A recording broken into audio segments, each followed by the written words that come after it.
La fermeture récente de 6 secteurs de pêche qui découlent de la présence d'au moins une baleine noire, c'est un coup dur pour les crabiers gaspésiens.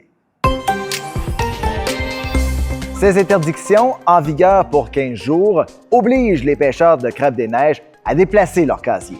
Leur association ne peut pas dire si 30 pêcheurs sont touchés, mais on sait que plusieurs d'entre eux perdent des journées de pêche ces temps-ci. La saison était déjà difficile avec une baisse du quota de 13 % et une ressource moins abondante.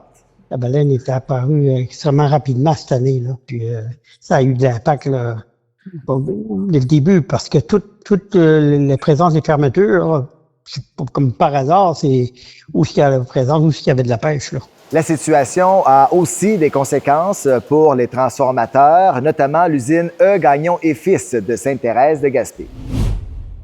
La centralisation de la consigne des contenants change les habitudes de certains. C'est le cas du côté de Matane, où le nouveau centre Consigne-Action a ouvert ses portes depuis près de 6 mois. Depuis l'ouverture, les commerces de proximité, par exemple les dépanneurs, n'ont plus le droit de récupérer les contenants, ce qui veut dire que les citoyens doivent se tourner vers le nouveau centre qui est situé aux promenades Saint-Laurent. Mais l'absence de porte automatique et aussi le bris fréquent des machines, ça donne du fil à retordre à cet octogénaire. On ne peut plus aller au dépanneur avec ça, ils ne les prennent plus. Fait que là, je suis obligé. Là, j'achète en canette puis je vais à la consigne, mais c'est plus astreignant. Il faut choisir nos heures. Si on ne veut pas attendre 2 heures avec notre petit sac, là. Puis je trouve ça ennuyant. Si personne se plaint, si personne en parle, il n'y aura pas d'amélioration.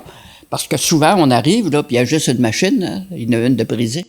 Ces changements peuvent par ailleurs entraîner des pertes financières pour des commerces qui doivent trouver des façons de se renouveler. C'est le cas, par exemple, du dépanneur du Lac à Matane.